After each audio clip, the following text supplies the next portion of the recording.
El nou estatut s'aprovarà de quina manera? Al Parlament, amb vots, serà necessari que els partits es posin d'acord, no? Ara s'estan barallant, tots vostès... No ens barallem, no ens barallem. Ara estem explicant... Si més no, declaracions, contradeclaracions, una batalleta sí que no n'hi ha. ens hi veurà gaire nosaltres amb això, no ens hi veurà gaire en això, i a mi no m'hi veurà gens, a més que m'interessa poc, allò on està la baralla, que si en Mas ha dit, que si en Maragall ha dit, que a mi no m'interessa per res. Jo explicaré... Vol dir que es poden escapar d'aquestes batalletes? Jo me n'escapo molt, i podré escapar-me'n encara més, i a mi no m'interessa que es barallen els uns als altres, a mi m'interessa saber quina Catalunya volen. És a dir, no si aquest va pentinat així o aquest va pentinat així, aquestes bestieses. Jo vull saber quina Catalunya defensen. Per tant, la meva obligació, com a persona que aspira a presidir aquest país, és explicar quina Catalunya vull construir jo al davant del meu partit. Això és el que he d'explicar.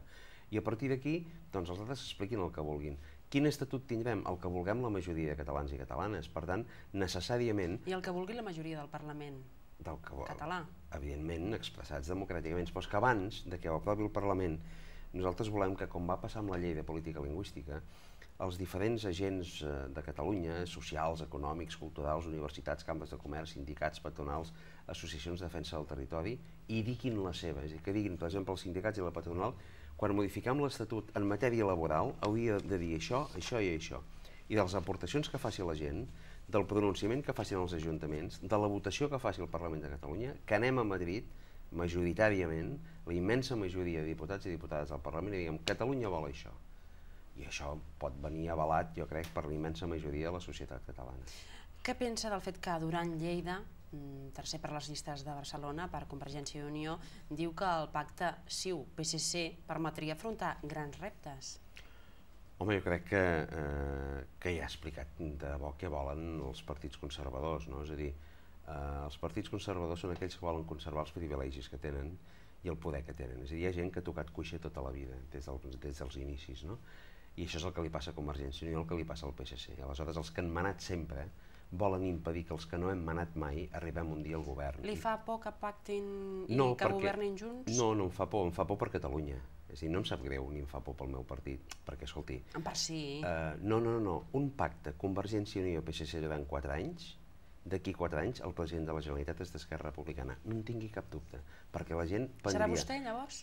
Això ja en parlarem, falta temps. La gent es prendria com una estafa que els dos partits que han governat Catalunya, els uns des de la Generalitat, els altres des de l'Ajuntament, ara, per impedir la renovació, el canvi, fessin el que jo de vegades he anomenat no un pacte de salvació nacional, sinó un pacte de salvació laboral, és a dir, per defensar els seus llocs de treball d'alts càrrecs a les institucions de Catalunya, i això seria tot el contrari d'un canvi, d'una renovació. L'únic canvi és que Esquerra sigui el govern, perquè aleshores passaran coses. Si hi ha els de sempre, passarà el de sempre, és a dir, res. Per això vostè es queixa que es parli de cara a cara i no de debats conjunts entre tots els candidats. Això és una presa de pèl, és a dir, és que cara a cara és com si només se'n presentessin dos, és que no es presenten dos. Perquè es preveu que PSC i Convergència i Unió seran els que guanyin més vots. Vostè no ho creu així? Sí, però això que hem de fer, això no és la democràcia, això ja no té res a veure amb la democràcia, és a dir, si només s'han de presentar, és com si diguéssim, posem per cas, és que Canal 25 renuncia a emetre les seves emissions perquè potser hi ha cadenes de televisió que hipotèticament es poden veure una mica més? No, que no?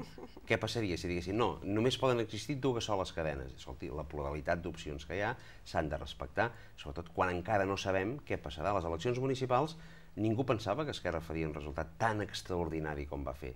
Anem a saber què passarà ara a les eleccions al Parlament de Catalunya. I què pensa també de les paraules de Duran Lleida, que diu que un govern Mas, Esquerra Republicana de Catalunya, sí que reforçaria les tesis de demanda d'autogovern, però que perjudicaria que s'arribessin a acords amb el govern espanyol?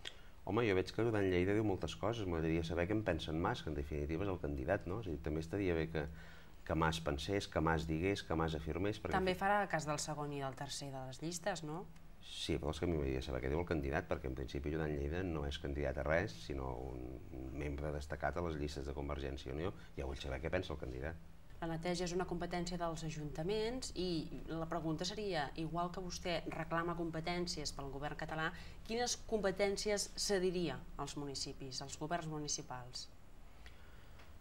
Aquest és un tema delicat en el sentit que el que vol dir el PP és buidar de competències a la Generalitat per traspassar-les a l'Ajuntament, amb la qual cosa faria un sàndwich sense tall, és a dir, la llesca de dalt seria el govern de l'Estat, la llesca de baix serien els ajuntaments i el tall del mig seria tan prim, que quan anéssim a clavar i queixalada només trobaríem pa i no trobaríem tall, no? Jo crec que es poden pactar coses, és a dir, segurament que hi ha temes en el marc educatiu, en el marc de les polítiques socials, en el marc del transport, en el marc de la seguretat, que es podien pactar amb els ajuntaments, en el marc de la immigració també, però que ja comencem que és la primer la Generalitat qui no té competències en matèria d'immigració. Segur que amb un govern de la Generalitat fort i en competències n'hi hauria que podien ser exercida la corresponsabilitat amb els ajuntaments.